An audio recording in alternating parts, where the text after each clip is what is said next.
keeping a track of the political developments there. For the moment, shifting our attention now to the Sambal District Administration's extensive excavation drive that was launched after the violent clashes on the 24th of November that has become the latest flashpoint between the BJP and the Samajwadi Party.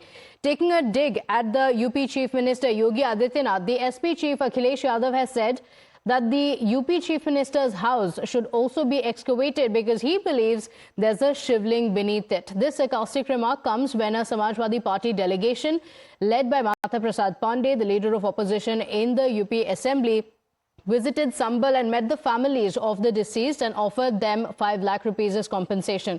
But it is the SP Chief's comment that has raised the hackles in the BJP. Listen in. मुख्यमंत्री आवास में भी शिवलिंग है, इसकी भी खुदाई होनी चाहिए। सच में हमारा मानना, हमारा भरोसा है कि वहां पर एक शिवलिंग है, उसकी खुदाई के लिए हम सब लोगों को तैयारी करनी चाहिए। और मैं तो अपने पत्रकार साथियों से कहूंगा कि आप लोग आगे आगे चलो, हम आपके पीछे पीछे चलेंगे, क्योंकि आपको लौटने नहीं दूंगा मैं पीछे।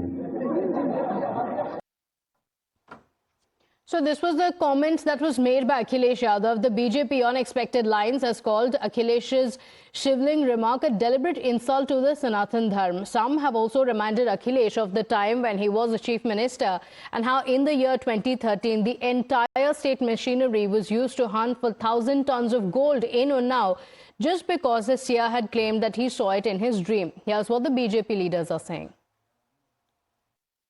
जो सनातन का मजाक उड़ाएगा, जनता उसका मजाक उड़ा देगी। हर कण में शिव है, हर कण में राम है, ये पता ही नहीं है।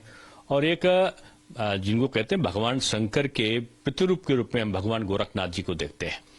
उनके पीठाधीश्वर स्वयं से मुख्यमंत्री के रूप में जिस आवास में हो, तो वहां तो भगवान शंकर का आवास अपने आप हो जाता है। देखो, ये विदेशी आक्रमणकारियों की सांप्रदायिक करतूत के सामंती संरक्षण देने वाले लोग हैं ये। और अगर विदेशी आक्रमणकारियों की सांप्रदायिक करतूत को सामंती संरक्षण देने वाले लोग होंगे तो इसी तरह से दावों की बकैती और दावों का बवंडर दिखाई पड़ेगा। और मैं समझता हूं कि जो सनातन संस्कृति पर जो सियासी वार है, उस वार को जो है वो आगे बढ़ाने में ये लोग जो है वो लगातार लगे हुए हैं। इसलिए हमें सबको जो है वो सनातन संस्कृति और संस्कार पर जो ये जो साजिशी सिंडिकेट, सावधान रहना होगा। अखिलेश यादव और उनका इकोसिस्टम हिंदुओं से इतनी नफरत करता है कि जब सांस्कृतिक धरोहर की सच्चाइयां सामने आ रही है तो उनको चिढ़ मच रही है। कुछ समय पहले इन्होंने बुलडोजर गोरखपुर की तरफ करने की बात कही थी और गोरखनाथ मंदिर की तरफ करने की बात करी थी।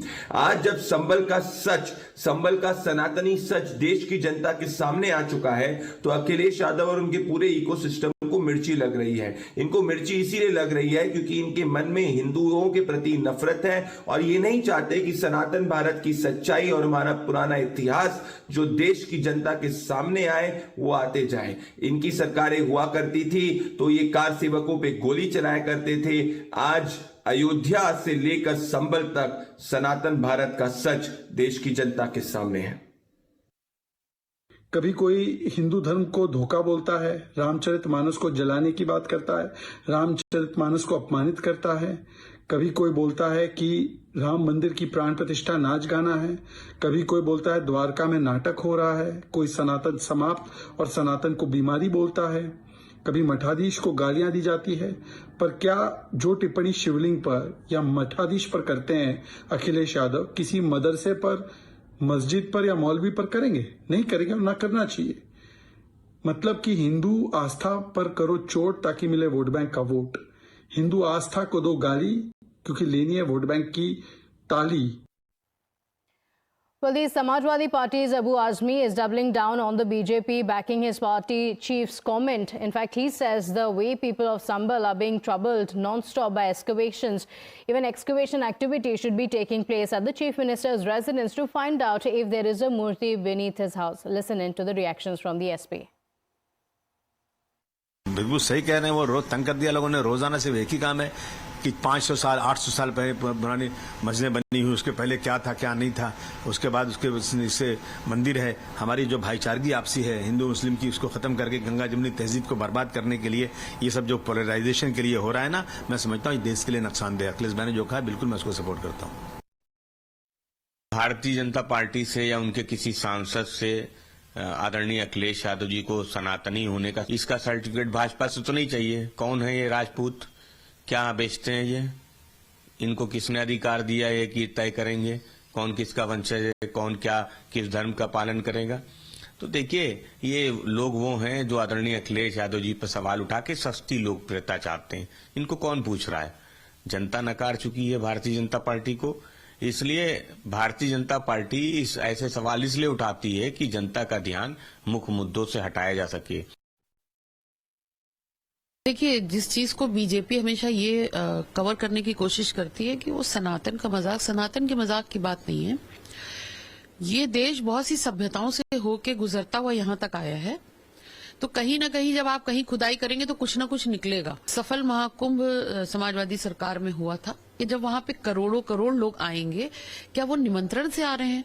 तो निमंत्रण देने की शायद ये उद्देश्य हो सकता है कि आप किसी को स्पेसिफिकली बुलाएं और किसी को स्पेसिफिकली ना बुलाएं, जिससे आप उनको नीचा दिखा सकें। वरना वहां पे करोड़ों श्रद्धालु आएंगे और जिसकी जितनी श्रद्धा होती है वो उस श्रद्धा के साथ कुंभ में पहुंचेगा और वहां पे स्नान करेगा। So let's take a look at some of the comments that have been made and the Sanatan insult that has been witnessed time and again by the opposition leaders. In the latest, Akhilesh Yadav going on to say that we should excavate the Chief Minister's residence as well because we could find Shivling. The BJP says that this is a clear insult of the Sanatan Dharma. But this is not the first time Akhilesh Yadav has faced this charge, because previously as well, he had made a comparison of Matadhish and Mafia. He had said Matadhish will divide and destroy. In fact, previously, remember, Akhilesh Yadav had also rejected the invite that was extended to him for the Pran Pratishtha at the Ram Mandir.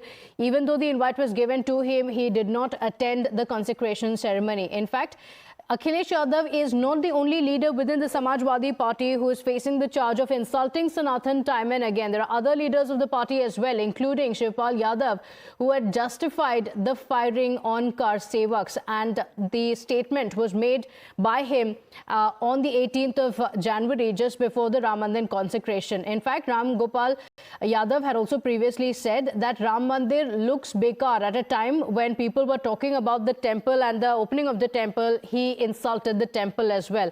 Akhilesh Yadav as well has previously also spoken about no difference between Seers and Mafia. He claimed that there is no difference between the same. Swami Prasad Maurya is another Samajwadi Party leader when he was in the Samajwadi Party, who had said Ramcharitmanas is nonsense. This is the comment that he had made.